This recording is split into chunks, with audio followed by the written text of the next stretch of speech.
Pues el día de hoy vamos a dar una buena noticia. No se podía entregar recursos a través de bancos que abrieran cuentas bancarias.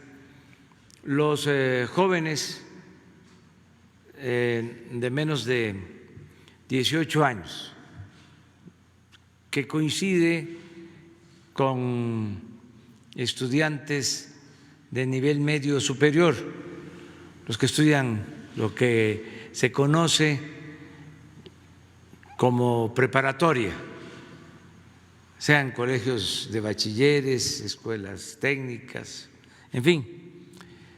Todos los estudiantes del nivel medio superior están recibiendo una beca y no podían cobrar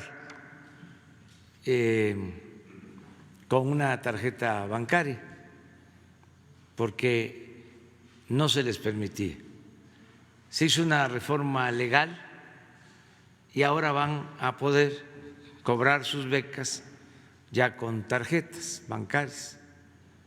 Esto es muy importante porque en el caso de este programa son cerca de 4 millones de jóvenes que reciben estos apoyos y había que ir escuela por escuela. Esto lo va a explicar Leticia Ánimas, que es la encargada de este programa,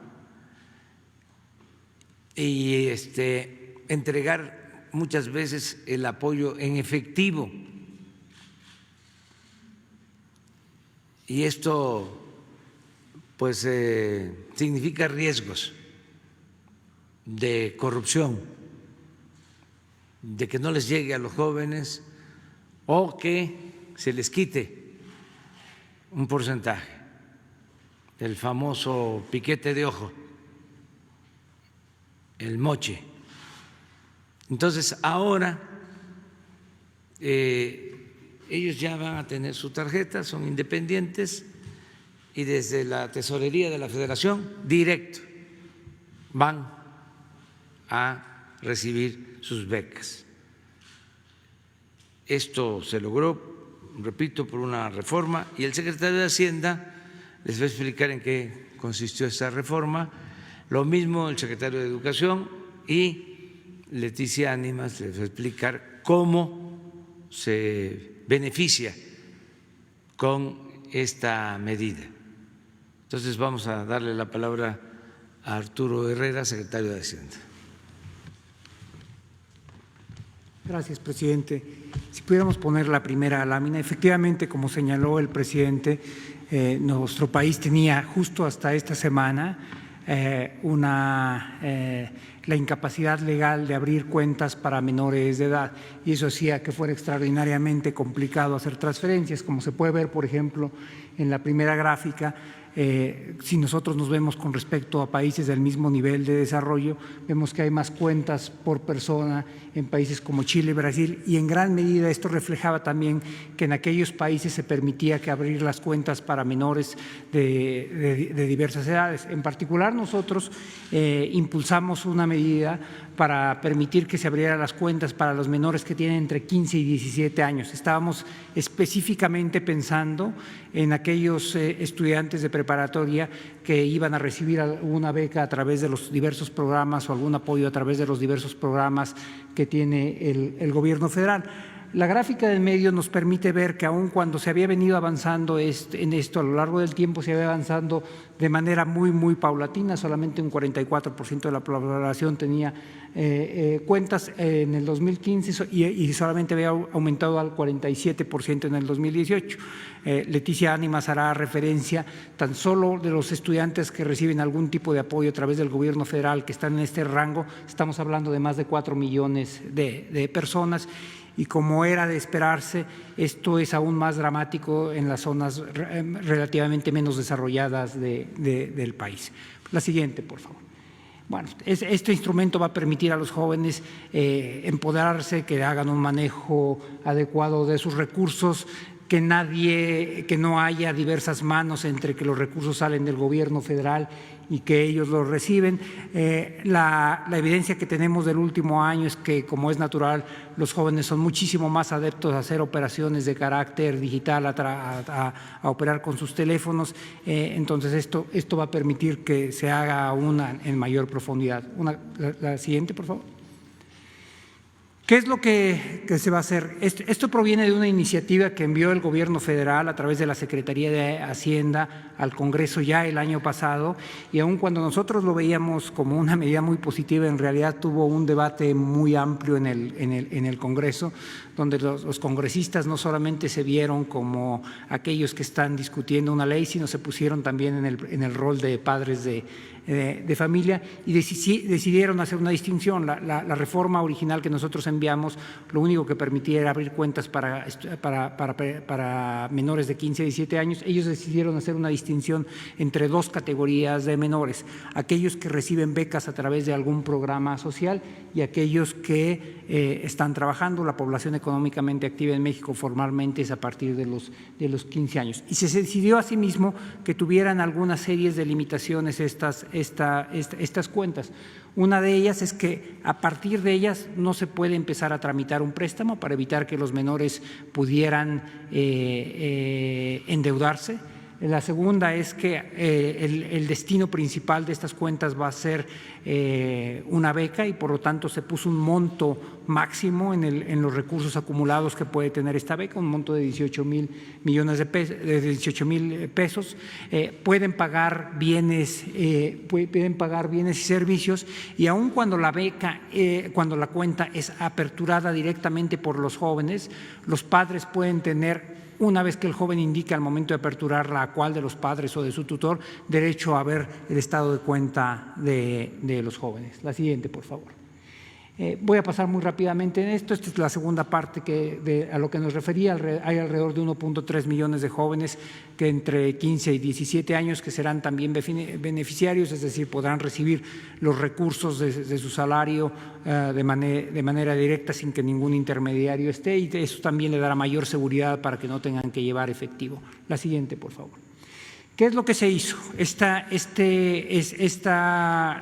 iniciativa para modificar la Ley de Instituciones de Crédito fue finalmente aprobada hace algunas semanas en el Congreso, pero requería que diéramos, que se emitieran regulaciones secundarias a través del Banco de México, la Secretaría de Hacienda y la Comisión Nacional Bancaria y de Valores para que pudieran ser operativas. El Banco de México emitió sus disposiciones el viernes pasado, que básicamente define cuáles son las características operativas de esta cuenta. Nosotros y la Comisión Nacional Bancaria emitimos hace 2 días, el miércoles, en lo que tiene que ver directamente con la Secretaría de Hacienda. Lo que nos concentramos fue en definir cuáles eran las características de la identificación para que esta cuenta pueda aperturarse. Tenemos que recordar que el método más usado en nuestro país para identificarse es la credencial de elector. La credencial de elector, por definición, solamente se tiene cuando se tiene 18 años y por lo tanto todos estos jóvenes que van a ser beneficiarios tendrán que tener un tipo de identificación diferente.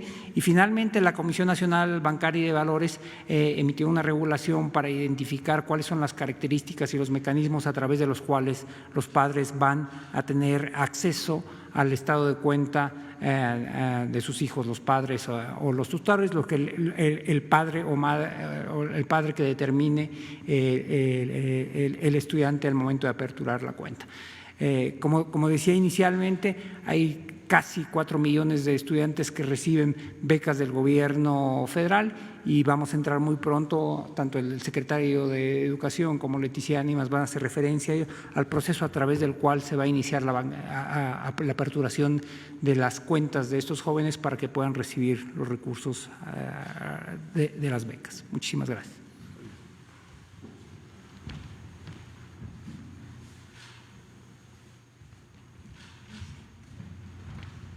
permiso. Muy buenos días. Pues me da mucho gusto estar aquí para hacer este anuncio a los becarios del programa de educación media superior Benito Juárez. Adelante, por favor.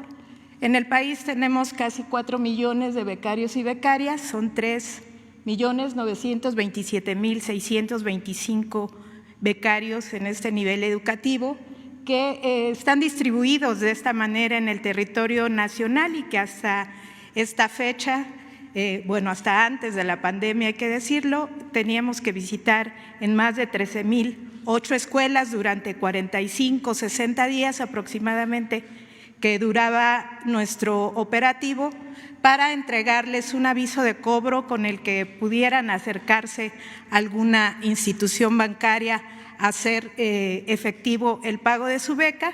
Esto el 85% de las personas que forman parte de este padrón, mientras que el 12% recibe su beca en una mesa de atención con un pago en efectivo y otro 3% que recibe la beca a través de un aviso de cobro bancario que no necesariamente lo vinculaba a una cuenta y que sobre todo son becarios de aquí, de la Ciudad de México, provenientes del programa Prepa-Sí, que ahora están incorporados también a nuestro padrón. Adelante, por favor.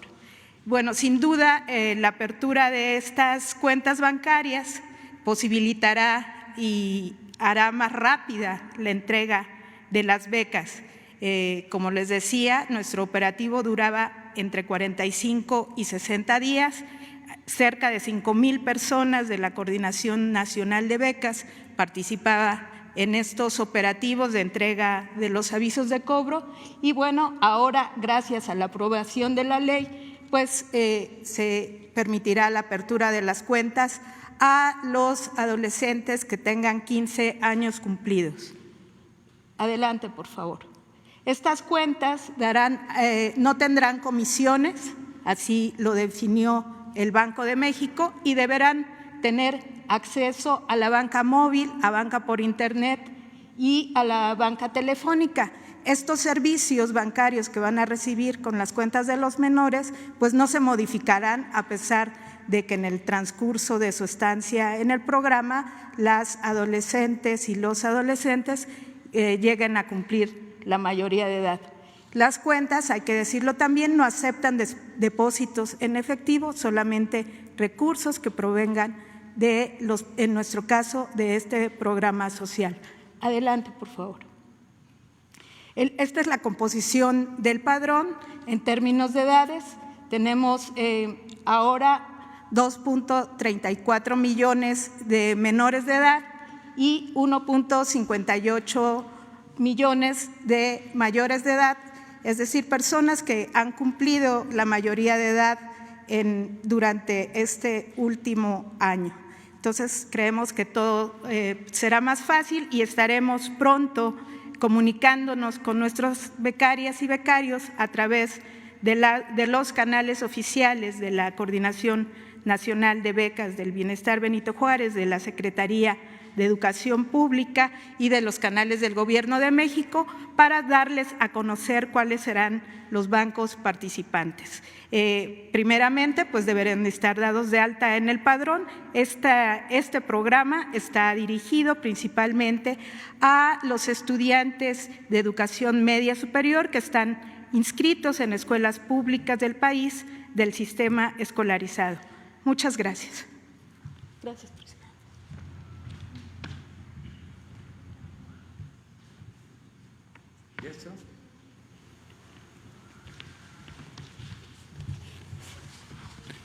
Señor presidente, amigas, amigos, solamente pues reiterar un compromiso que el señor presidente ha tenido desde siempre con los jóvenes de México. Es muy importante todos los programas que se van dirigiendo a fortalecer las posibilidades, el futuro, las condiciones de vida de nuestros jóvenes. Y este es un instrumento adicional que viene a facilitar un programa muy importante en una edad para el sector educativo fundamental, que son de los 15 a los 17 años, la edad en que se estudia educación media superior, preparatoria, y esto va a facilitar sin duda las becas para nuestros estudiantes, va a facilitar su trabajo, su dispersión, y sin duda alguna es una muestra más del apoyo a la juventud mexicana, que es uno de los propósitos del gobierno del señor presidente. Creo que es muy claro que a partir de ahora 4 millones de jóvenes tendrán esta posibilidad, que los incorpora a una formalidad en el sistema que les permite tener una cuenta bancaria, por lo cual pues es una muy buena noticia como empezó esta conferencia el señor presidente. Muchas gracias. Pues esa es la información. Quedaron pendientes de ayer Juan Carlos Guzmán y Reina Aide Ramírez. Presidente, buenos días secretarios, buenos días a todos. Carlos Guzmán de ABA Noticias. 3 preguntas. La primera, rápidamente, aprovechando que está aquí el secretario de Educación Pública, si nos puede comentar si a partir del próximo ciclo escolar va a comenzar ya en firme este programa, que es muy importante la cuestión de los recursos para los chicos, ya que hay que recordar que hay papás abusivos también en todo esto, que les quitaban las becas, que lo ocupaban para otras cosas. ¿Va a comenzar a partir del ciclo escolar o para cuándo comienza ya oficialmente este programa, por principio de cuentas? Pues ya es un asunto nada más de trámite, pero el programa está en marcha, se está entregando apoyo, nada más que ahora por tarjeta. va a ser con la cuenta. Con la tarjeta bancaria. Sí, Perfecto. pero no se detiene este programa. Están entregando ahora, ¿no? ¿Por qué no lo explicas? Sí. O sea, ¿cuánto se entrega, en dónde? ¿Y dónde? Exacto, por favor. Si me ponen el mapita de la República donde tenemos. Bueno, les quiero comentar que los estados que están en color crema son los que tienen un mayor porcentaje de becarios, de 4 al 13.9%. Estamos en todo el país, ya les decía, incluso en lugares en los que la gente nos expresa que nunca había llegado un apoyo del gobierno. Ahorita recuerdo, por ejemplo, la Bahía de Tortugas en Baja California, en Mulegé, hay un telebachillerato donde tenemos 45 becarios y hasta ahí estamos llegando en barco, en avioneta, a veces en burros, en caballos, ¿no? Estamos, sí, en todo el país. Y la franja verde son los estados que tienen entre el 2% y el 3.9% de becarios. En la franja guinda tiene entre el 1% y el 1.9% de becarios, y la franja gris son los que tienen entre 0.1 y 0.9% de becarios. El programa está funcionando desde el año pasado, ha crecido nuestro padrón. El año pasado tuvimos 3.5 millones de becarios. Este año, en el primer bimestre, dispersamos 4.1 millones. Hicimos una validación del padrón en febrero porque algunos subsistemas de educación media superior tienen egresos en ese mes, y ahorita estamos operando este padrón de 3.9 millones de becarios, que justamente ahora en el periodo de tránsito al nuevo ciclo escolar estaremos renovando también, y oportunamente les estaremos informando cuántos fueron nuestros egresados y cuánta gente está incluyéndose en el padrón.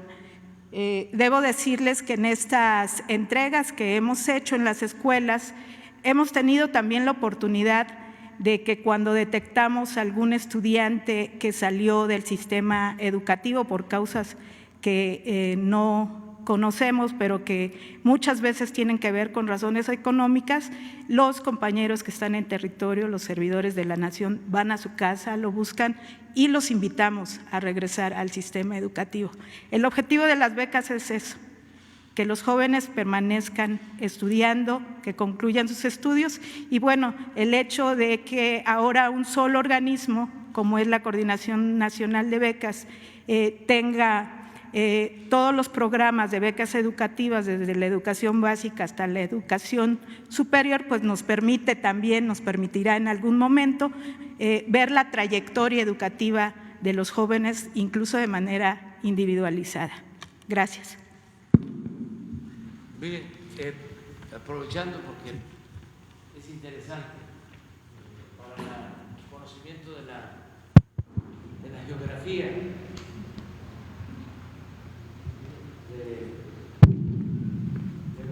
de nuestro gran país. Leti habló de Bahía de Tortuga, está aquí, este punto, Bahía de Tortuga. Y pues ahora ya se puede llegar por carretera. Esta es la carretera peninsular y aquí está Guerrero Negro.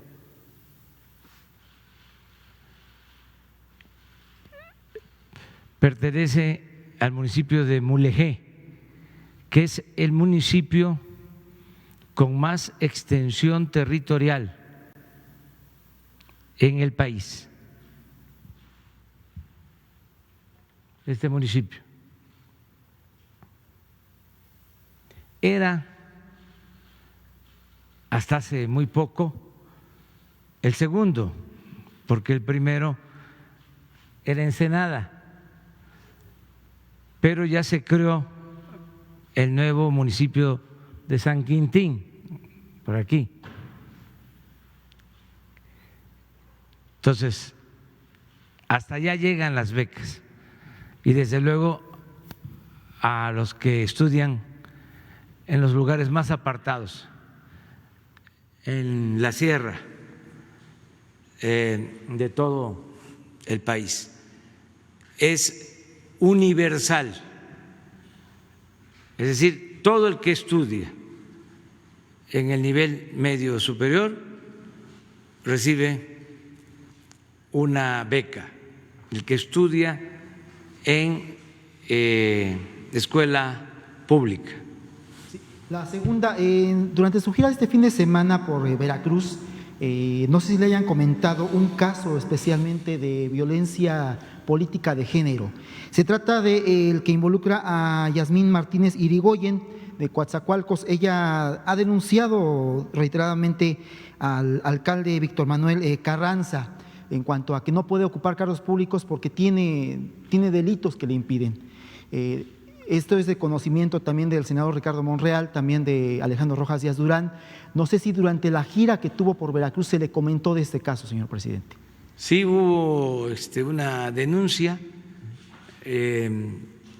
de una señora que me abordó, me entregó un documento, creo que en el camino a la refinería de Minatitlán. Tenía conocimiento de que es una acusación en contra de un legislador, pero de todas maneras ahora lo vemos y se están atendiendo todas esas denuncias. La tercera, me gustaría consultarle su punto de vista sobre el caso Notimex. Está obviamente San Juana Martínez en este sentido. Ya hubo una sentencia que suspende las actividades de la Agencia del Estado Mexicano en cuanto a noticias, pero finalmente es una lucha que ha venido dándose en dos frentes. Uno, en el frente de San Juana Martínez, hay que ser francos, tiene un sindicato en el cual a lo mejor sí defendía a los trabajadores, pero también cometía delitos como el tener vacaciones hasta de año y medio para trabajadores, la cuestión de los salarios, de las cuotas sindicales que no eran claras en cuanto al señor Conrado. Si nos puede dar su punto de vista respecto a esta suspensión que ya se tiene de las actividades de Notimex. Bueno, que se respete la ley, lo que ha decidido la autoridad, y que se busque al mismo tiempo la conciliación, que se dialogue y que se llegue a un acuerdo. No hay que estarse agrediendo,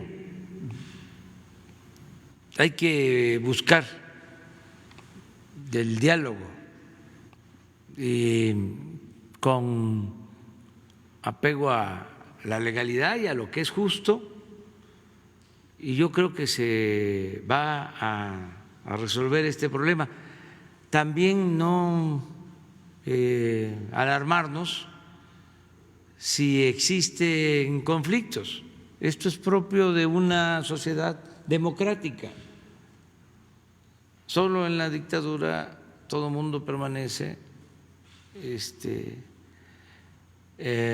inmovilizado, ¿sí? Sin derecho a manifestarse, a expresarse. En una democracia siempre hay debate. Entonces, que se busque el diálogo, y diálogo con compromisos. Eso se puede alcanzar con compromisos, con respeto, escuchar a todos. En esto tiene que ayudar la Secretaría del Trabajo, y le voy a pedir a Jesús también que nos ayude, que Luisa María Alcalde y Jesús Ramírez ayuden en la intermediación y en el arreglo, y no descalificar, no vencer, convencer, no vernos como enemigos a destruir. Si acaso, y eso en última instancia, como adversarios a vencer, no como enemigos a destruir. Y eso, insisto, cuando ya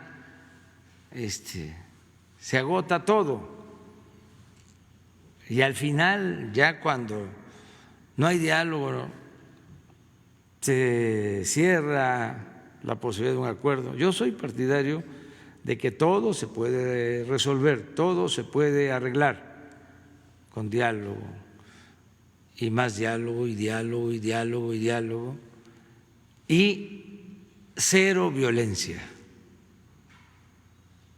Nada de querer resolver las controversias, los conflictos mediante la fuerza. Entonces, podría lograrse un acuerdo. Okay. Y finalmente, el día de ayer en el Senado de la República, el senador Ricardo Monreal presentó una iniciativa para fusionar instancias como el IFT, el de Telecomunicaciones, junto con COFESE y otro instituto. Esto, desde su punto de vista, ¿en qué podría beneficiar unir estas instancias?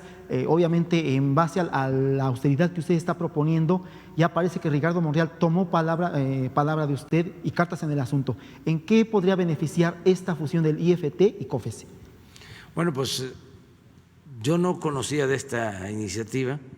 Hay que recordar que los legisladores obviamente tienen capacidad, tienen facultades para presentar reformas, iniciativas de ley. No solo es el Ejecutivo. Entonces ellos presentan iniciativas.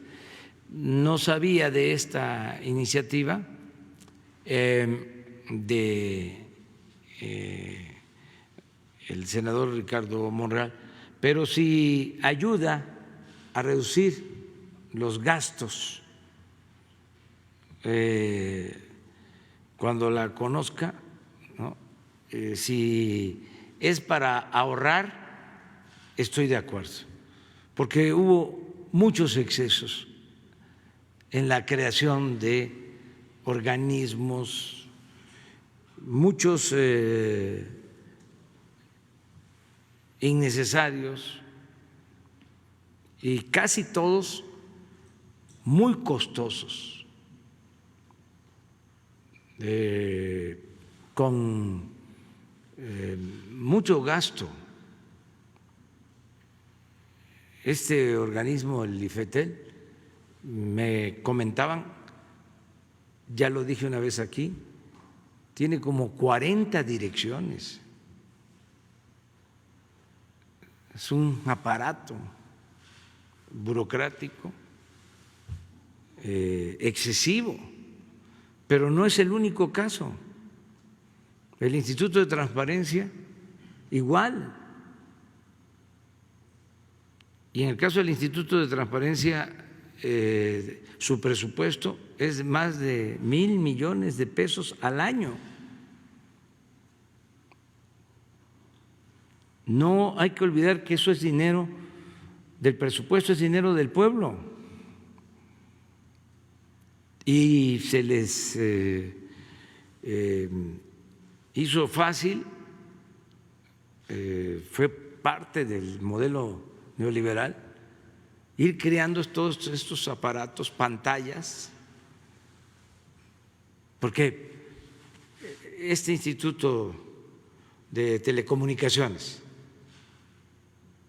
se creó para que no predominaran los monopolios en la comunicación y se ha avanzado muy poco. Siguen habiendo los llamados preponderantes, que es una manera eufemística de decir monopolio, porque también crearon un lenguaje, ¿no? Una terminología de políticas públicas, de las nuevas políticas públicas, pero todo terminaba en crear aparatos supuestamente autónomos, supuestamente independientes, y ahí se iba la mayor parte del presupuesto. Nosotros, todo lo que signifique ahorrar, lo vemos bien. Le costaba mucho al pueblo mantener al gobierno. Era un gobierno mantenido y bueno para nada. Y todavía se enojan porque no pueden ganar más que lo que recibe el presidente de la República y presentan amparos porque era un exceso. Llegaban a ganar hasta 600,000 pesos mensuales los altos funcionarios públicos. Eran de los mejores pagados en el mundo. Entonces, ¿por qué todo esto? Porque era una república simulada.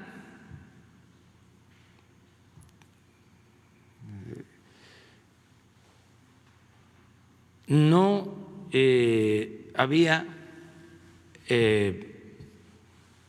honestidad y entonces aparentaban de que no se permitía la corrupción y por eso a crear organismos. El colmo fue la creación de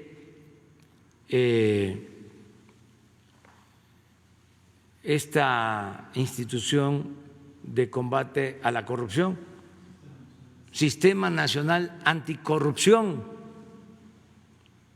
¿Y saben?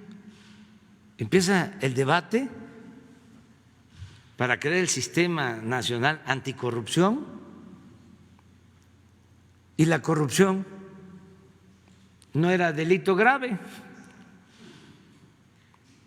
porque desde 1994 se reformó el Código Penal para que la corrupción no se considerara delito grave.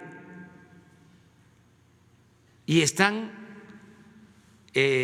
funcionarios y los de la llamada sociedad civil, porque todos esos, al final de cuentas, lo que buscaban también era acomodarse en estos organismos,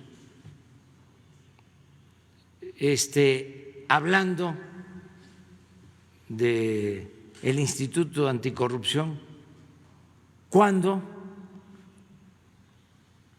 no era delito grave la corrupción. El que robaba podía salir bajo fianza. A ese grado de simulación se llegó. Entonces, si hay esta iniciativa y va a significar ahorros, adelante. Solo en el sector energético crearon como 5 o 6 organismos. La CRE, la reguladora de energía, la de hidrocarburos,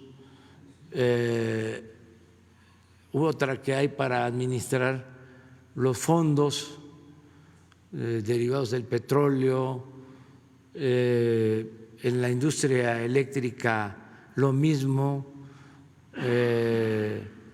la encargada de la regulación de la energía eléctrica, como 5 o 6. ¿Qué no era suficiente el Consejo de Pemex, el Consejo de la Comisión Federal de Electricidad, la Secretaría de Energía, crear 5 organismos? Pero todos, y ahora se respeta el que no ganen más que el presidente, pero antes se servían con la cuchara grande. ¿Y qué hacían? Pues autorizar todas las operaciones fraudulentas. ¿Quiénes autorizaron la compra de la planta de fertilizantes?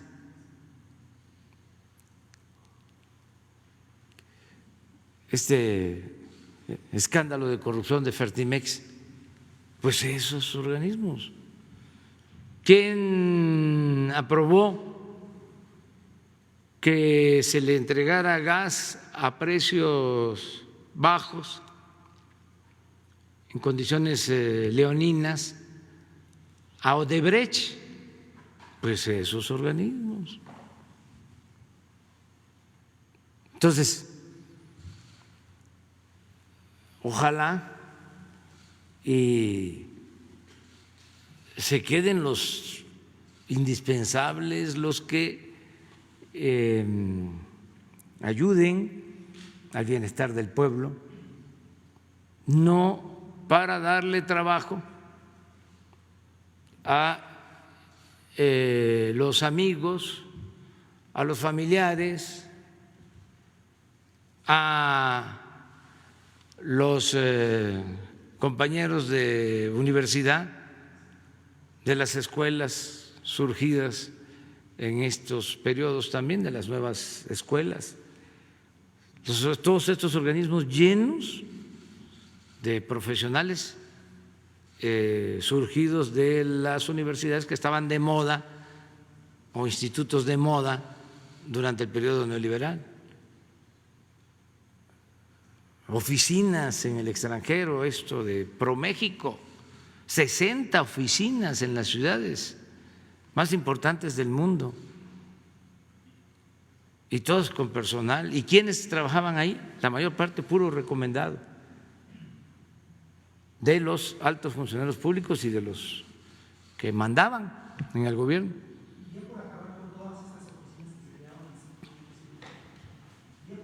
Todas estas oficinas que se quedaban así. No, no hemos nosotros hecho nada prácticamente para eliminarlas. Sí, la subsecretaría sí, lo que nos corresponde, y ahí vamos poco a poco limpiándolas, porque genera mucha oposición. Imagínense que nos metamos en esto. Si ahora con los fideicomisos se rasgaban las vestiduras, ya van a dejar a los familiares de las víctimas sin apoyo, ya van a dejar a los niños sin sus medicinas para curarlos por padecimiento de cáncer, ya van a dejar a los creadores, no les importa la cultura, la ciencia, la tecnología. Pues es que había un número amplísimo. Aquí está el secretario de Hacienda. ¿Cuántos fideicomisos? 338 fideicomisos. ¿Y entonces para qué está el gobierno? Aparte de las secretarías, 338 fideicomisos. Sí,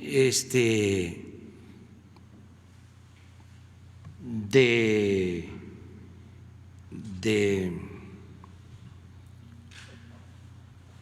apoyo a las medidas que se llevaban a cabo de saqueo.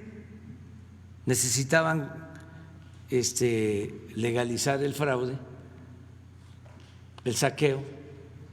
Habían, por ejemplo, testigos sociales, les llamaban, para la supervisión de las obras, y supuestamente con eso, pues igual que lo de la transparencia, no iba a haber corrupción. Había muchísima corrupción y estos firmaban. Es como lo de los consejeros que aprobaban todo. O sea, ¿ustedes creen que en la compra de Fertimex fue nada más el director de Pemex? No, fue el Consejo el que aprobó, además del director de Pemex, desde luego. Entonces, para eso eran todos estos organismos. Entonces, hay que ir reduciendo. Yo lo que he hecho es de que tengo que nombrar, porque ya se venció el plazo para nombrar a un consejero más, porque además no son 3 consejeros, no son 5, por lo general son 7, 9, 11. Y otra cosa que se estableció es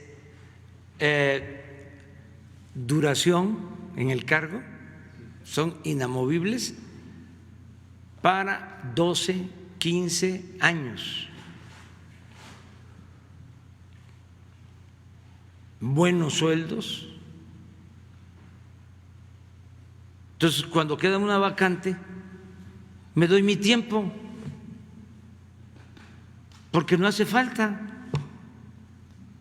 Si hay un organismo de 9, ¿sí?, y hay 5,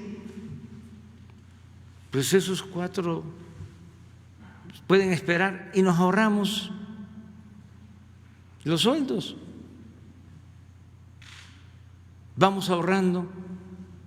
Si fuese algo así urgente, no, pues hay que tener completo al grupo, porque son decisiones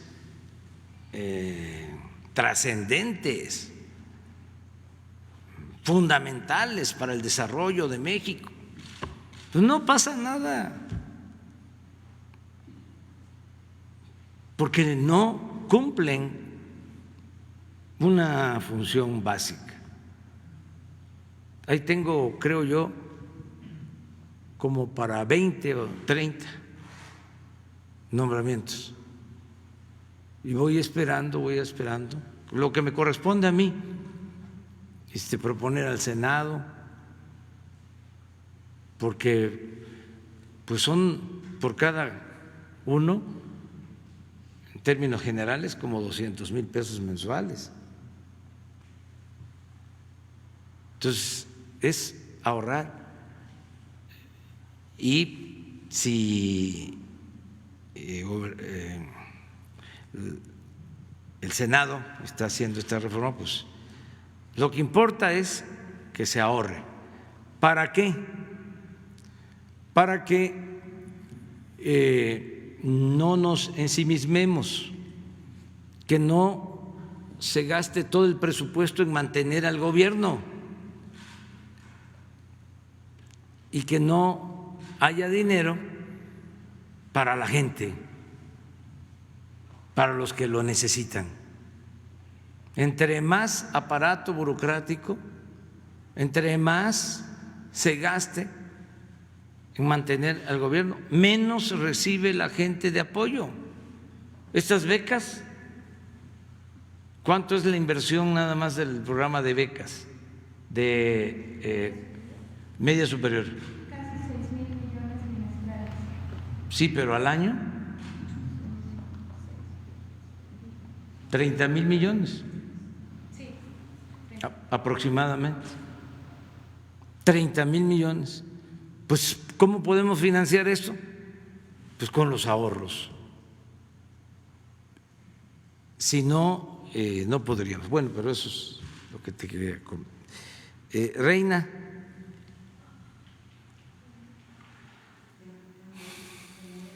Pie de página y también Libera Radio. Gracias, porque todavía no se cumple el mes.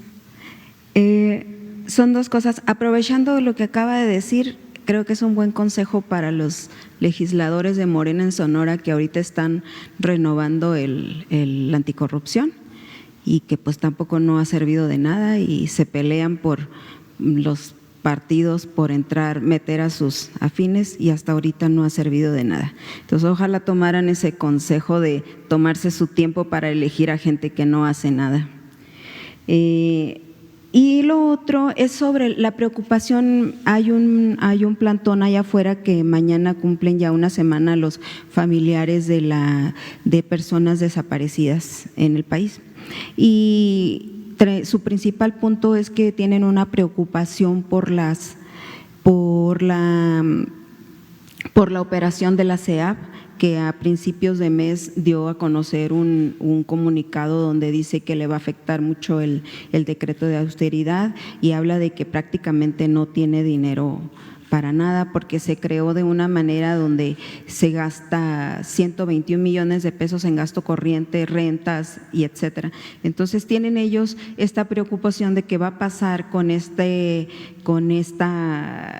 CEAP para atender a las víctimas o a los familiares de las víctimas, y piden ellos cuál sería entonces la ruta para atender sus demandas ahora que no va a haber tantos recursos y que ya dijeron ni abogados, ni traslados, ni apoyos económicos y todo lo que va a cancelar la CEAP o que está cancelando. Entonces, también le piden una cita. ¿Cuándo las podría usted atender a las mamás? Si puede responder eso, por favor.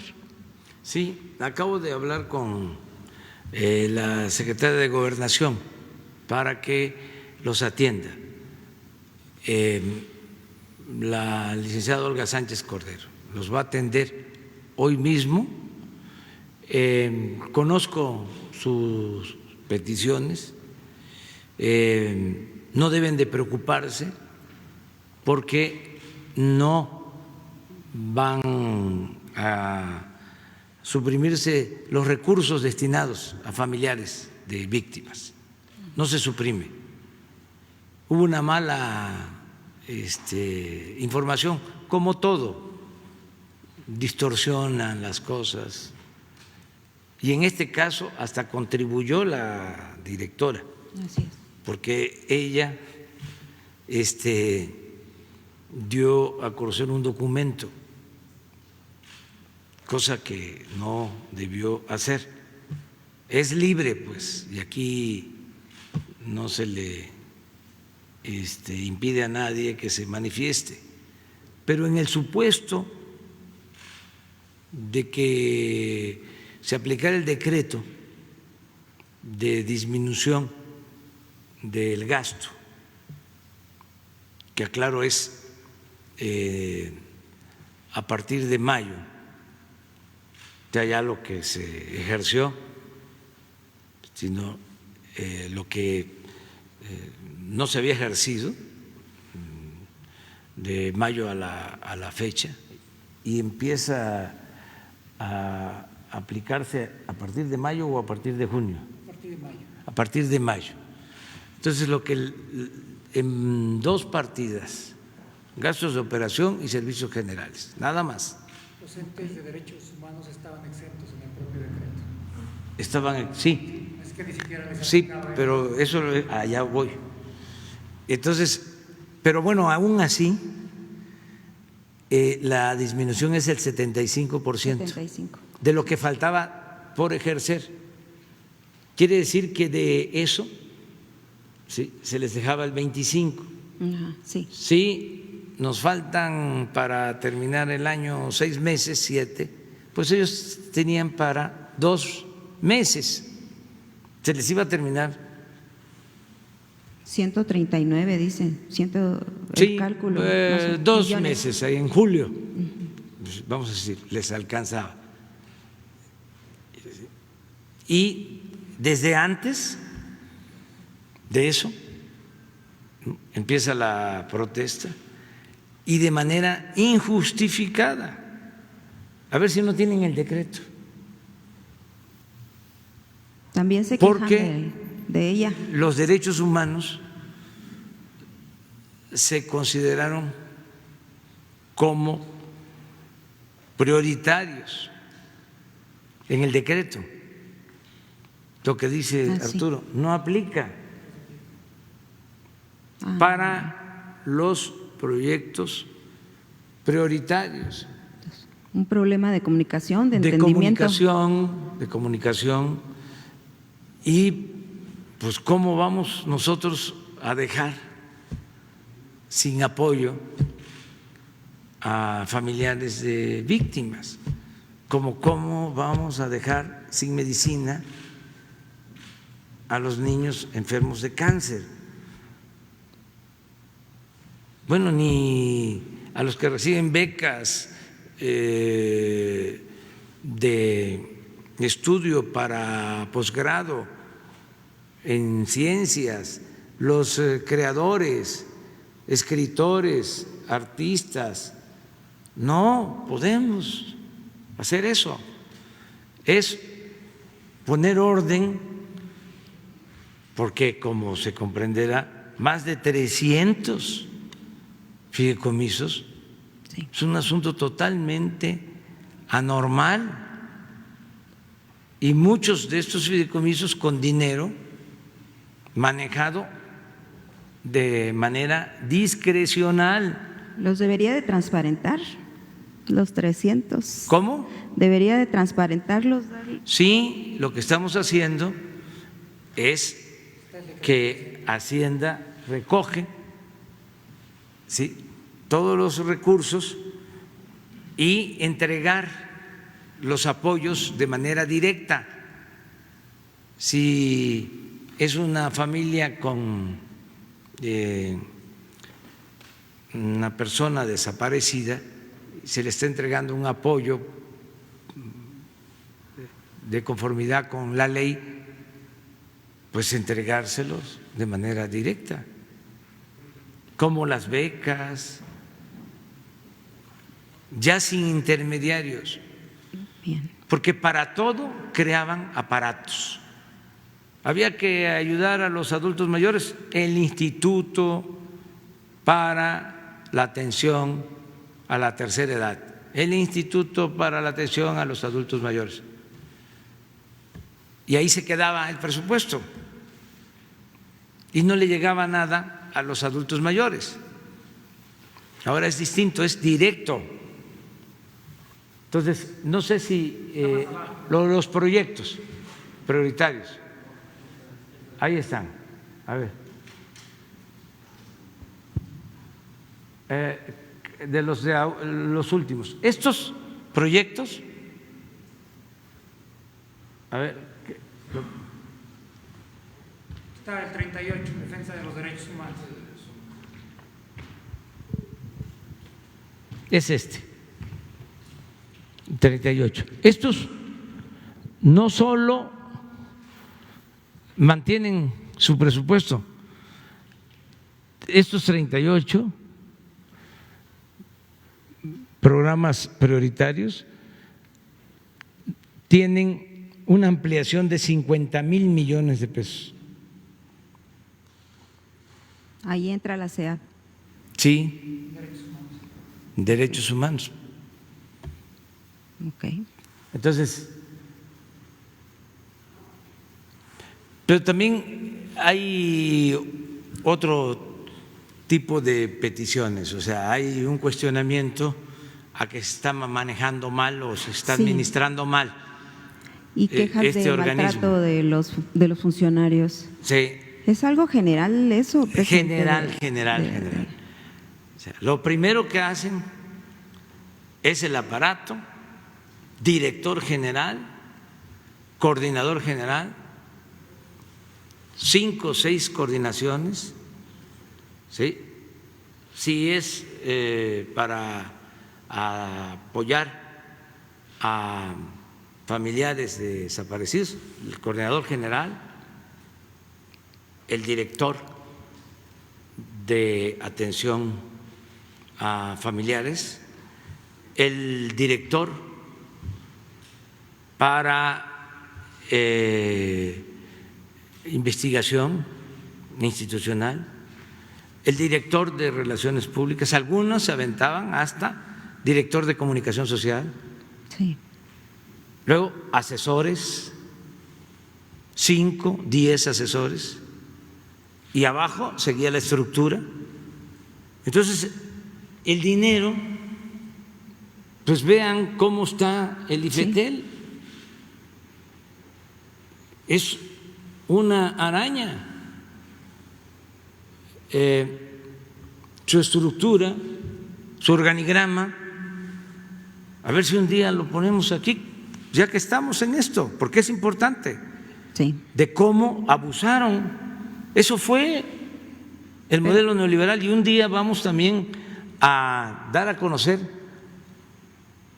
cómo en un sexenio se crearon cuántas direcciones generales adjuntas,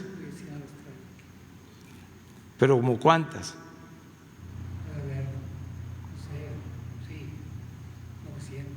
Como 1,000 direcciones. En todo el aparato. En el gobierno, generales adjuntas, un sexenio. Entonces, El sexenio y pasado. ver también el organigrama, ¿sí?, de el INE. Ah, no, sí. Es el instituto más costoso del mundo para la organización de elecciones. ¿Y qué? ¿Garantizaban elecciones limpias y libres? No estaban para eso. Entonces vamos a dar a conocer las estructuras, los organigramas, y la limpia lo de la transparencia. Este Instituto Anticorrupción iba a tener salas regionales, todo el país, más la sala central. Estamos hablando como de 300 cargos. Imagínense cuánto cuesta eso. Entonces ahora vamos a hacer una propuesta para que haya una sola sala nacional, una que atienda todo. Entonces fue excesivo y era una manera de simular de que había justicia, de que había honestidad, y era cuando más injusticias se cometían y cuando más robaban. Entonces, toda una deformación que se fue creando en la estructura administrativa pública, y eso es lo que queremos corregir, y ojalá y los legisladores nos sigan ayudando. Tenemos ahí iniciativas pendientes. Yo sé que ahora por la pandemia tienen que cuidarse,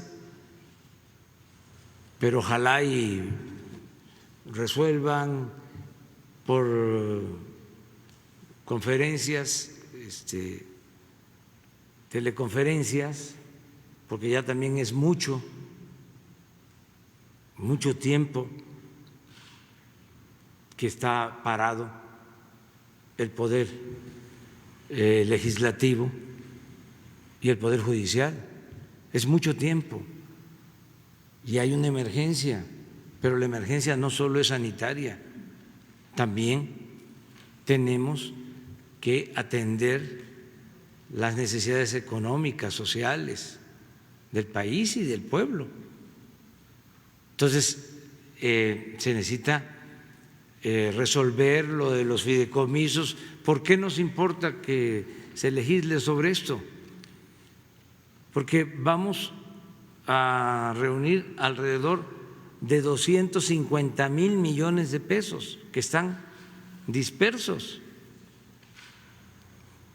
250,000 millones de pesos, que es para apoyo a la gente, para no tener que solicitar deuda,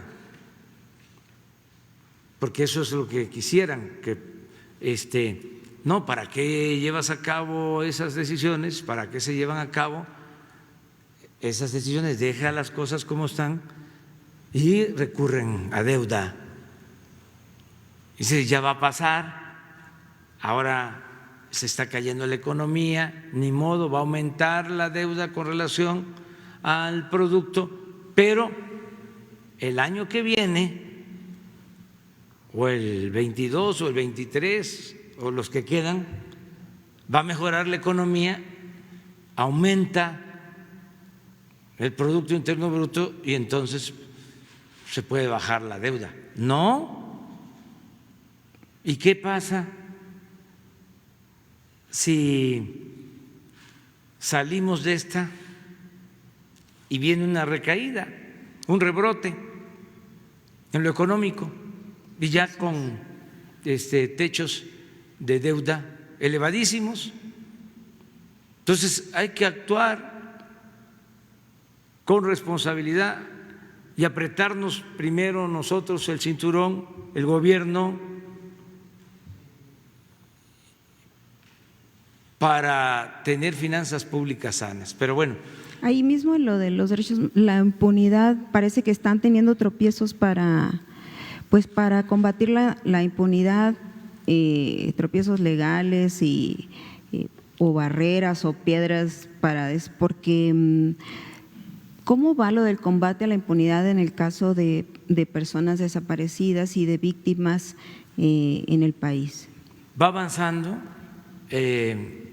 Esto se detuvo, por ejemplo, la búsqueda, la investigación de casos lo que tiene que ver con la guardería ABC, Sí. Ayotzinapa. Está la investigación en curso, hay órdenes de aprehensión, ya lo di a conocer, y vamos a continuar combatiendo la impunidad, acabando con los pactos de silencio. No es posible que pase el tiempo, en caso de Ayotzinapa, y que no se sepa realmente lo que sucedió, porque ese silencio, afortunadamente ya se tiene más información. ¿Tienes el organigrama? A ver. Ah, yo dije 40, miren arañas. A ver, pero vamos a. ¿Cómo se llama? Pleno. Secretaría Técnica del Pleno. Comisionado Presidente. Coordinación General de Comunicación Social. Aquí sí tienen. Coordinación General de Mejora Regulatoria. Coordinación Ejecutiva. Coordinación General de Vinculación Institucional. Unidad de Administración. Autoridad investigadora, y aquí ya no alcanzo a leer, pero aquí Unidad de Política de Regulación, Unidad de Espacio Radioeléctrico, Unidad de Concesiones y Servicios, Unidad Medios y Contenidos Audiovisuales, Unidad de Cumplimiento, Unidad de Competencia Económica, Unidad de Asuntos Jurídicos, Coordinación General de Asuntos Internacionales y los resultados. Pero no es cargarle la mano, y les ofrecemos disculpa a todos los que trabajan ahí, porque esto se creó antes, ya estaba. ¿Pero se acuerdan cómo se hizo campaña de que se iban a democratizar los medios de comunicación, se iba a acabar con los monopolios? Para eso era todo esto. ¿Ahí termina o para abajo tiene? Súbele.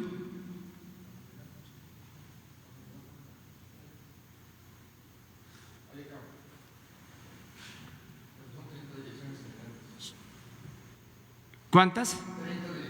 30 direcciones generales. Pero así están todas. ¿Y qué va a hacer? Vamos a irlas presentando. Porque todo esto fue lo que crearon, es un andamiaje, pues para permitir la aplicación de las llamadas reformas estructurales. Entonces, en lo que corresponde al Ejecutivo, porque son autónomos, son independientes. Querían incluso en el periodo neoliberal convertir en independiente el SAT, quitarle al Ejecutivo el manejo de la política fiscal, más porque imaginaban que íbamos a llegar nosotros y la política fiscal era para ellos lo fundamental, porque no pagaban impuestos o se los condonaban. No todos, porque me reclaman de que por qué generalizo. Entonces, aquí aprovecho para decir, no todos los empresarios incumplían su responsabilidad cívica y en este caso fiscal. La mayoría cumplía y sigue cumpliendo. Y los empresarios son muy importantes para el desarrollo de México. Prestan un gran servicio a la nación, los buenos empresarios.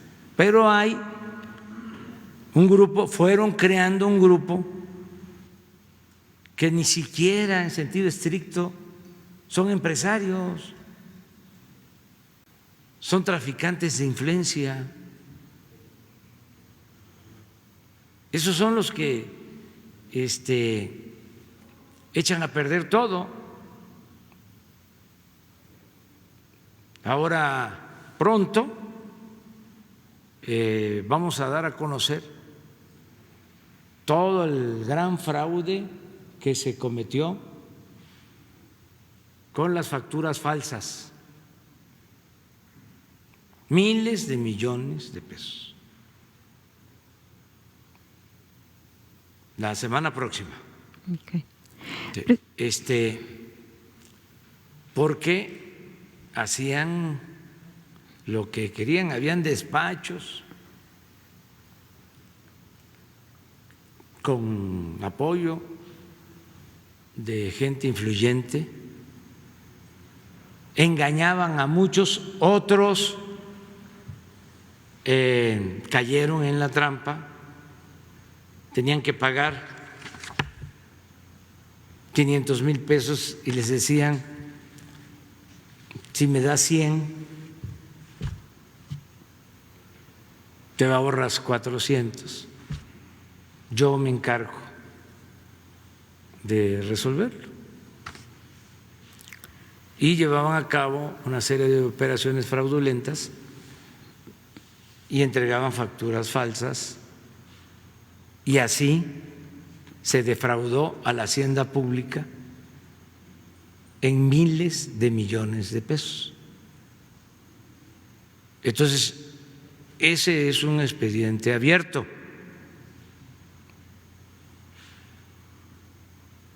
Muy bien.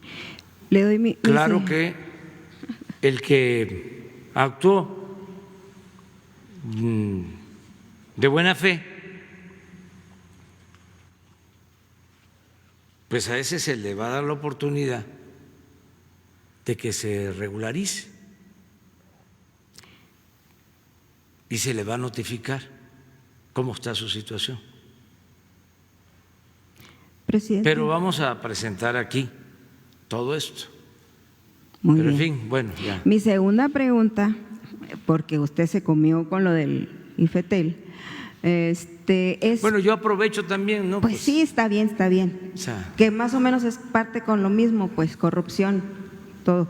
Y hablando de corrupción, para seguir con este tema, en el caso de injusticia laboral, pues el 1 de junio, que usted también ahí cumplió meses, en Cananea se festejó, se conmemoró la huelga de Cananea el 1 de junio. Entonces, y los mineros que tienen, usted conoce que hay mineros que tienen 13 años en una huelga, van a cumplir casi 13 años en una huelga que en el periodo de Calderón se favoreció a la minera.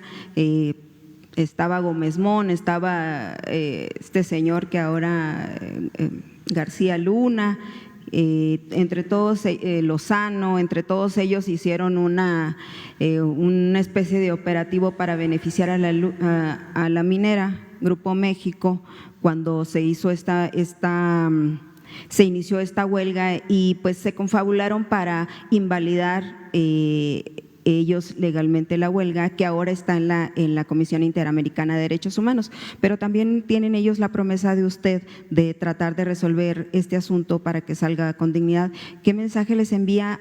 Y es en este aniversario de la huelga de Cananea, Y allí mismo, hablando de corrupción que tiene que ver y aprovechando que está aquí el secretario de Educación, hay una denuncia que se está generalizando en el país en el caso de la corrupción de los sindicatos que ahorita están en el proceso de las basificaciones para los maestros y eso. Entonces, ¿qué puede decir de esto? Porque hay algunas quejas en Sinaloa, en Sonora, en algunas otras partes del país, de que se sigue otra vez con este sistema de poner a los amigos, de privilegiar amigos y alguna basificación que también creo, presidente, que usted les había prometido a los maestros de inglés también.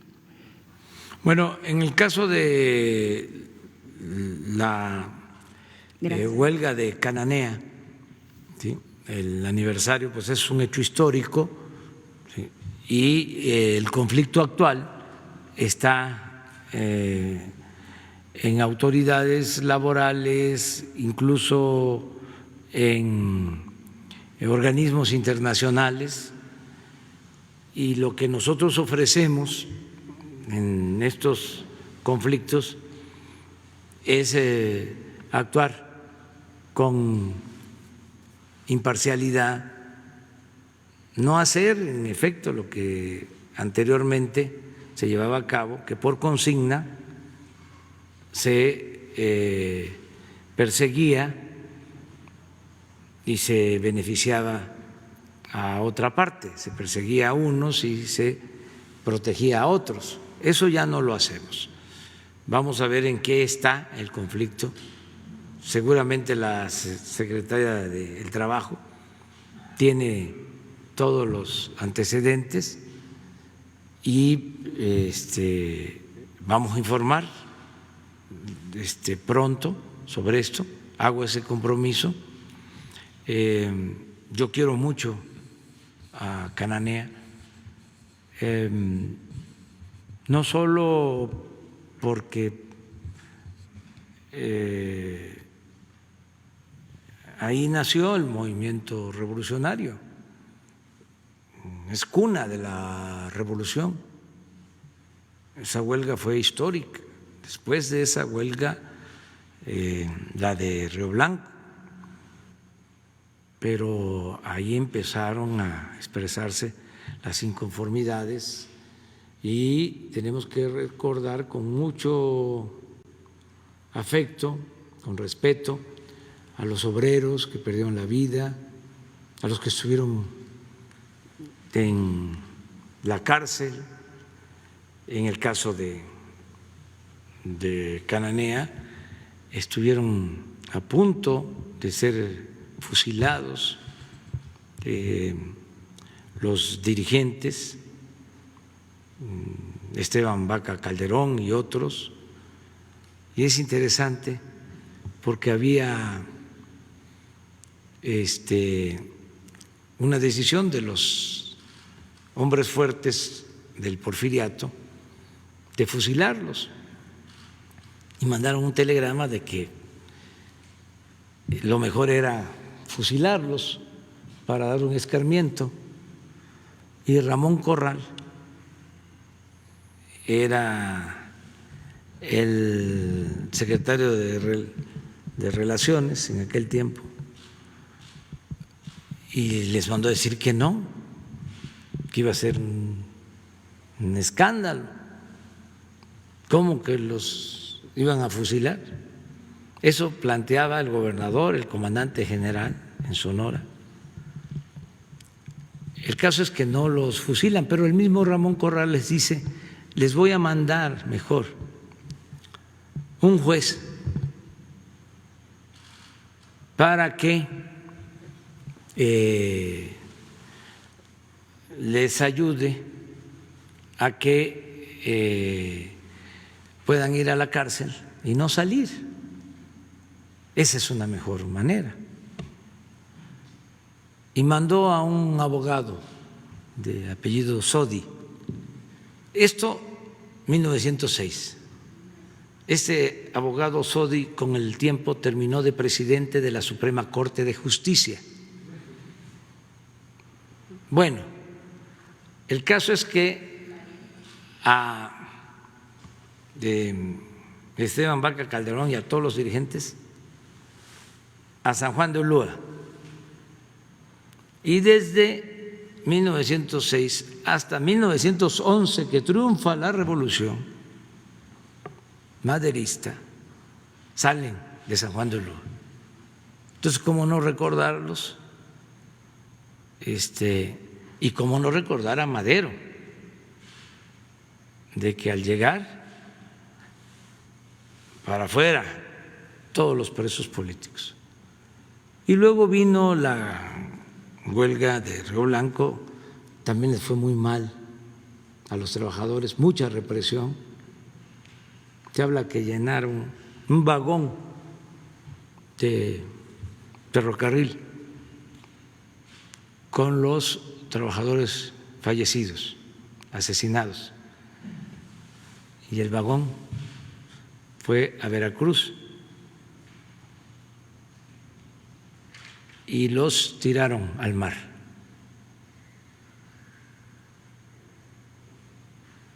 Para que se los comieran los tiburones. Y a los líderes los mandaron a lo que ahora es el paraíso, ¿no? El turismo, pero antes era la Siberia mexicana, a Quintana Roo, que ahí habían todas las enfermedades, era muy difícil salir con vida de Quintana Roo en aquellos tiempos. Fíjense cómo cambian las cosas, pero Cananea me dan ganas hasta de que pongas ahí el poema de Carlos Pellicer sobre Cananea. El maestro Pellicer estuvo en Hermosillo y fue el que montó el museo de Hermosillo, Sonora, y estando ahí trabajando, porque era museógrafo, además de poeta, ahí escribió este poema. Ojalá y lo podamos ver. Además, pues me sirven sus preguntas también para ir contestando algunas cosas, el porqué de la transformación, por qué no podemos seguir con lo mismo. Y poco a poco se van a ir convenciendo nuestros adversarios de que nos conviene a todos el cambio, que es por el bien de todos, primero los pobres. En una de esas hasta lo encuentran. Bueno, entonces, pero además el pueblo de Cananea ahora siempre simpatizando en estos tiempos, cuando en Sonora solo en el sur nos apoyaban, porque ahí sí siempre hubo apoyo. En la parte del norte, en el centro del norte, no había apoyo y solo Cananea. Entonces, sí, mire, a ver, tú. Bueno, es el discurso a Cananea del poeta Carlos Pellicer, Tabasco. No he de hablar de la sangre, ni de su prodigio contenido, ni del puño cerrado que gobierna el lado izquierdo, el regadío exacto, para que todo el cuerpo se alimente sin que órganos o músculos carezcan. No he de hablar de la sangre, viajera silenciosa, el invisible y entubado pez, vivo millón de gotas líquidamente augusto, disciplinado al ritmo aparatoso de un pequeño universo, origen de razón y poesía. La sangre, la de los vasos siempre generosos, la energía circulante a cada instante, la que hereda zafiros, lodazales, crepúsculos llorados en recuerdo de amanecidos truenos militares. No he de hablar de sangre, la aurora injustamente derramada como el vino que espera al invitado que va a llegar, pero que no ha llegado porque un sensontle ha muerto en su ventana. Cuando él iba a salir, no ha de hablar de la sangre con que el niño al nacer mancha su acto de nacimiento, la sangre oculta en la mirada del hombre socavón que circula en la mina como sangre que suda todos sus minerales, la sangre oculta en la mirada, el hombre derrotado en el salón de vidrio de la justicia humana. La sangre oculta en la mirada del minero dilapidado como riqueza anónima, racionado por la avaricia, glóbulo empobrecido en la arteriosclerosis de la mina. La sangre oculta en la mirada del que después de la protesta inútil, los niños, la mujer, la calandra y el perro, regresa al tiro envuelto en sombras miserables, en trombas minerales, en laringes de gases y entre gallos de amanecer así arrastrados como perros muertos al rico basurero de la mina. Dentro del gran oído de la mina se escucha el ritmo de los hombres que necesitan ocio y poesía, hombres fragmentados de escombros, hombres mendrugos debajo de la mesa de la capital Jauría. Cananea, Cananea, de tus tiros partieron los primeros alientos de la aurora que no ha dado luz, no ha dado la luz que necesito.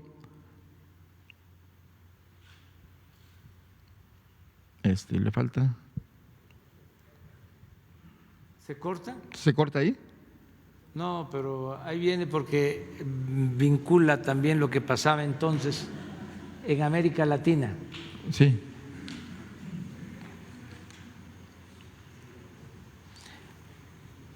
Ahí lo que sigue es lo de que no haya tuberculosis producida por hambre.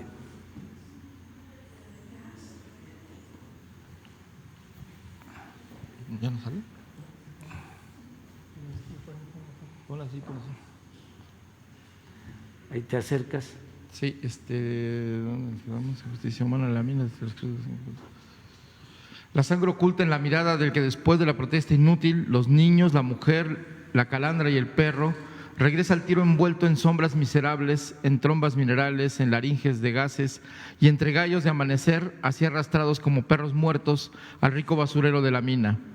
Dentro del gran oído de la mina se escucha el ritmo de los hombres que necesitan ocio y poesía, hombres fragmentados de escombros, hombres mendrugos debajo de la mesa de capital Jauría.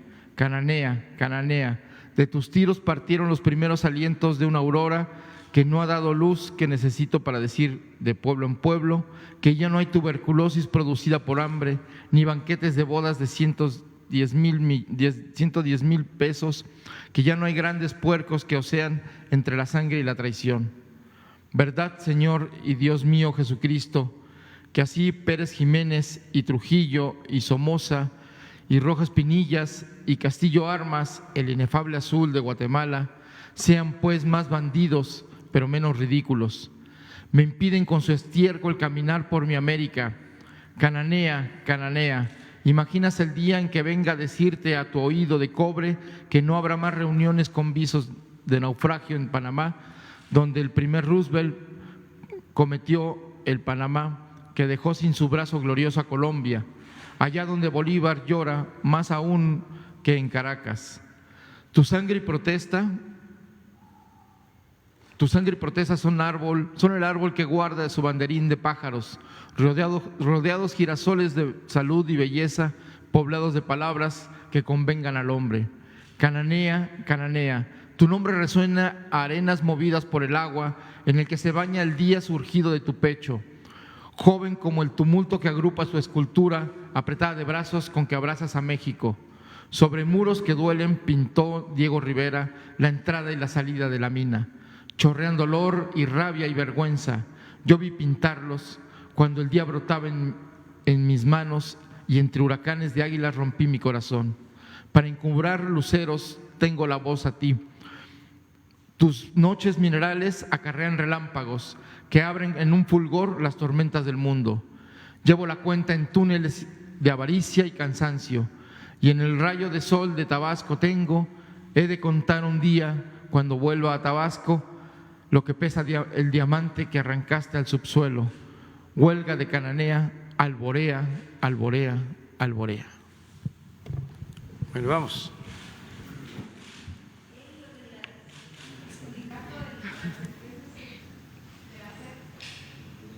Sí, ahora, de una vez.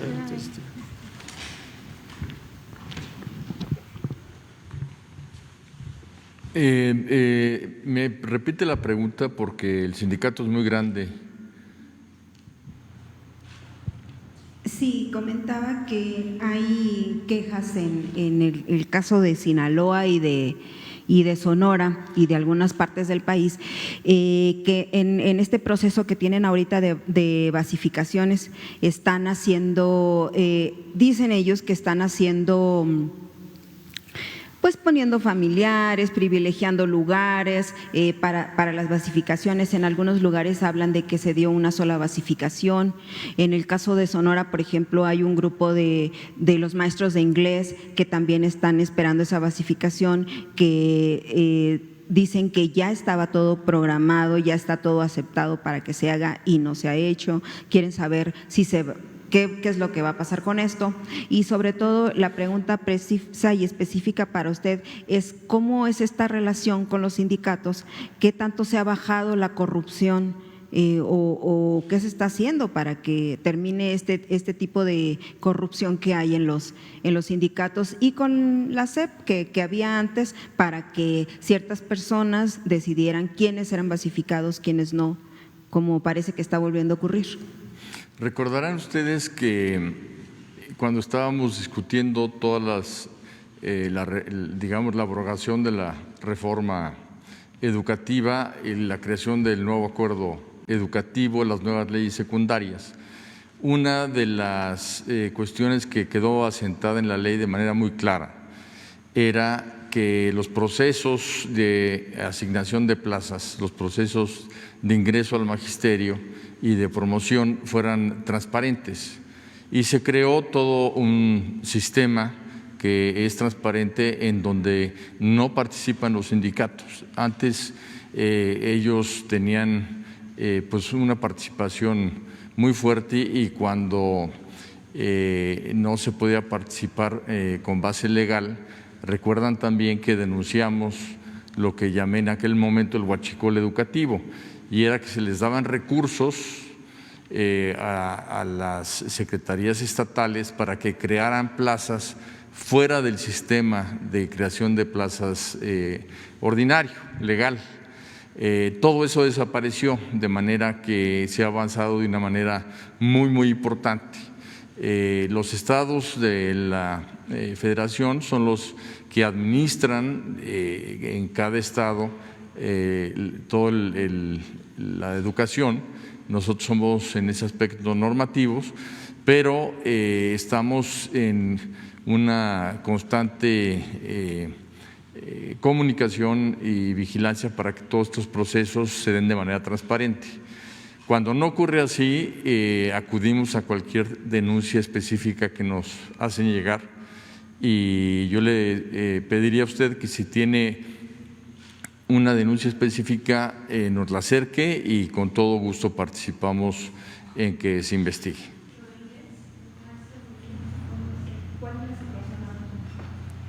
Hay un programa que es el Programa Nacional de Inglés, en donde se contrató por honorarios a una cantidad muy importante de maestros que no están basificados. Nosotros el año pasado estuvimos trabajando con todos los estados, y se ha dado, reconocido por el propio Sindicato Nacional de Trabajadores de la Educación, la basificación más grande que se ha dado en toda la historia del magisterio, porque pudimos basificar alrededor de 130,000 maestras y maestros, dándoles seguridad jurídica en su trabajo, y en la medida en que el presupuesto lo permite, es una política del señor presidente de dar esta seguridad que venía muy rezagada.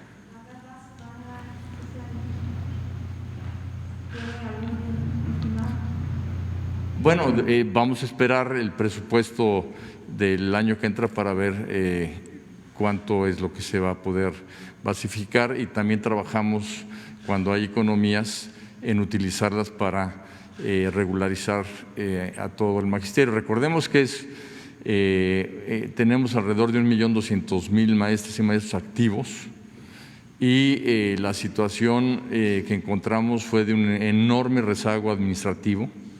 En buena parte la Secretaría ha venido solucionando muchísimos problemas de derechos que tenían los trabajadores de la educación que no se habían logrado ejercer ya de manera plena, y hemos venido resolviendo eso a un ritmo, me atrevo a decir, acelerado. Vamos con Sheila. Gracias. Buenos días, presidente. Shaila Rosagel, corresponsal de Grupo Gili, El Imparcial de Sonora, La Crónica de Mexicali y Frontera de Tijuana. Presidente, ayer comentó usted que una de las propuestas que tiene para hacer su segunda gira sería a los estados de Sonora y Baja California. Preguntarle qué temas están pendientes allá, qué temas vería usted en estos dos estados. Y una segunda pregunta es sobre Estados Unidos extendió el cierre parcial entre la frontera de Estados Unidos y México hasta el 22 de junio. Si ya hay conversaciones para que se reabra totalmente la frontera a partir del 23 o si se piensa que se va a alargar más este cierre parcial. Y pues, ¿qué afectaciones ha habido por el cruce de las fronteras que sigue solo limitado a residentes y ciudadanos? Bueno, vamos a ir a Sonora básicamente para llevar a cabo la reunión de seguridad, porque últimamente en Sonora hemos tenido problemas de incremento en la incidencia delictiva, sobre todo en el sur de Sonora. Vamos a eso. Va a ir el Gabinete de Seguridad. Y vamos a aprovechar para inaugurar la presa Pilares, que ya se está terminando. Vamos por Álamos y tenemos que hablar con los guarejigos, porque ya está. Hoy le tocó a Sonora, también la compañera es de allá. Y ella planteó lo del abandono de los guarijíos y habló de la presa. Entonces tenemos que conciliar, buscar acuerdos. Pero ese sería el propósito. Desde luego va a depender de la situación sanitaria, de la pandemia, porque mis giras me las autoriza el Gabinete de Salud. Hoy vamos a tener una reunión en la tarde-noche y hoy vamos a decidir. Tengo 3 solicitudes. Una que es el norte, ahí lo que dificulta por lo pronto es que tengo que usar avión. Me puedo ir por carretera hasta Obregón y así lo tengo pensado, pero luego tengo que cruzar a La Paz y a Cabos, de La Paz a Cabos en carretera, pero luego tengo que volar de Cabos a Tijuana, que es un trayecto largo, y luego de Tijuana de regreso. Entonces esa es una posibilidad. Vamos a ver qué dicen los especialistas. La otra es… Baja California. ¿Qué sí, tiene? iría yo a Nayarit, Sinaloa, Sonora, Baja Sur y Baja California. Allá voy a colonias populares que estamos llevando a cabo intervenciones de mejoramiento urbano. Voy a eso, en el caso de Tijuana. Lo mismo a Los Cabos. Ese sería el propósito. También, tanto en Tijuana como en La Paz, en Obregón, en Tepic y en Culiacán, reuniones de seguridad en la gira esta. Tengo otra posibilidad que es Tepic, o sea, Nayarit, Sinaloa, pero no Culiacán, sino Mazatlán, y de ahí todo por carretera, o sea, sería todo por carretera, Durango, Zacatecas y San Luis, y regresar a la Ciudad de México. Y otra opción que tengo, que es Jalapa, Veracruz, Tlaxcala, Puebla, Pachuca, Hidalgo y Cuernavaca, Morelos. O sea, pero hoy resuelvo y mañana ya informamos. Sobre el cierre parcial de la frontera entre México y Estados Unidos. Es muy buena la relación con el gobierno de Estados Unidos. Yo aquí les recuerdo que había en un momento la intención de cerrar por completo la frontera. Intervenimos, hablamos con el presidente Trump, me tocó hablar por teléfono con él y se decidió que no se iba a cerrar por completo la frontera, que iba a seguir abierta, solo limitada para actividades esenciales. Esto ha continuado y va a seguir así. Y yo espero que cada vez sea más la apertura en la frontera, porque nos hace falta que haya pues ya normalidad, no solo en la frontera, en todos lados. Buscar el equilibrio, ¿sí? Ser muy responsables con la atención a la pandemia, no decir ya no hay peligro, ya no hay riesgo y exponernos, no, vamos a seguir pendientes, cuidándonos. O también con la idea de que más que prohibiciones, ir dejando la responsabilidad a la gente, que nos cuidemos entre nosotros, que hagamos un gran compromiso para salir cuidándonos.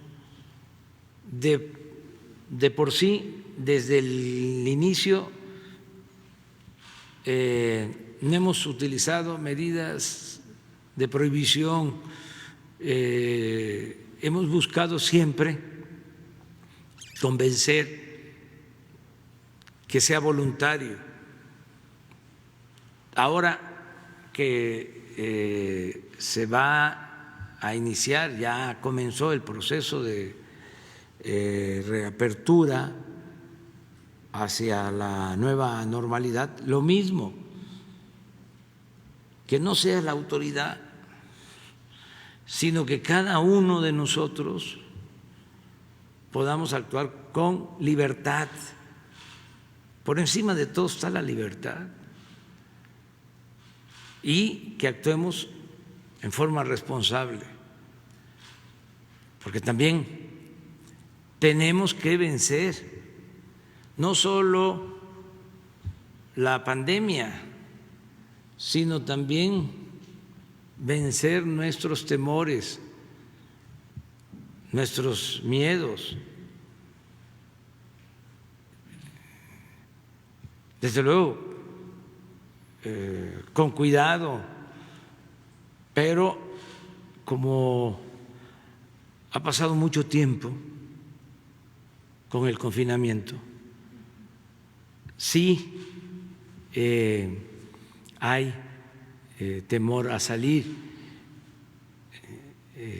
No solo es porque se prohíba o se diga estamos en semáforo rojo, sino también hay muchos que no tienen ganas de salir y hay que salir poco a poco, con cuidado, a ejercer nuestra libertad y desde luego siendo respetuosos de que el que no tiene necesidad de salir y está haciendo su trabajo en su casa, porque lo puede hacer, porque es un investigador, es un maestro, o es un empresario que puede trabajar desde su casa, pues que siga cuidándose, es libre para eso. Pero también tenemos que ir saliendo porque hay mucha gente, millones de mexicanos que viven al día. Entonces, con equilibrio, cuidar nuestra salud e ir poco a poco avanzando hacia la nueva normalidad. Por eso también son mis giras, porque yo me podía quedar aquí con la sana distancia, como lo he venido haciendo, y nos ven. Esta conferencia la ven muchos y podría yo desde aquí, desde la capital, seguir gobernando, pero es importante, aunque no haya un mitin, aunque no haya una concentración, aunque nos cuidemos, aunque estemos en Sonora 30, 40, pero se sabe que estuvimos en Hermosillo, se sabe que estuvimos allá con los guarijíos. ¿Cómo se llama la capital de Sonora, la antigua capital? Álamos, que es una ciudad antigua, tan bella. Mi tierra, presidente. Entonces, por eso, en el caso de las relaciones con Estados Unidos, es lo mismo, vamos poco a poco, ¿sí?, hacia la normalidad. Y en general, aquí en la Ciudad de México, también la jefa de gobierno está pensando en eso, en ir ya abriendo espacios poco a poco. Desde luego, lo primero es la salud, lo primero es no arriesgarnos, ¿sí?, cuidarnos, no ir al hospital y mucho menos perder la vida. Eso es lo primero. Pero al mismo tiempo, ya ir avanzando poco a poco, con cuidado, de acuerdo a las recomendaciones de los médicos, pero no quedarnos inmóviles, porque también es un asunto mental, ¿sí? Todos tenemos miedos, todos tenemos temores. Hay que, como seres humanos, entender eso, pero sí salir. Y nada más con todas las medidas, ¿no? Presidente, solo para precisar, ¿existe la posibilidad de que a partir del 23 de junio ya se hiciera la reapertura total en la frontera entre México y Estados Unidos, o no se ha hablado todavía de eso? No, eso corresponde a lo que va decidiendo el equipo médico. Eso nos los va a señalar el equipo médico. Y por eso es importante estar al tanto de las conferencias del doctor Hugo López-Gatell, que es nuestro vocero del gobierno y del sector salud. Y le tenemos toda la confianza, porque es un profesional de primer orden, una gente seria, responsable, honesta, incapaz de ocultar cosas, de decir mentiras, de causarle daño a nadie. Entonces, hay que estar ahí pendientes. Ya nos vamos, no, pero puede ser mañana, si les parece, no va a haber ninguna presentación. Voy a contestar nada más preguntas. Si ahora contestamos 3, 4, mañana 5. Sí, para mañana. Allá. Jesús. Todos los que levantaron la mano.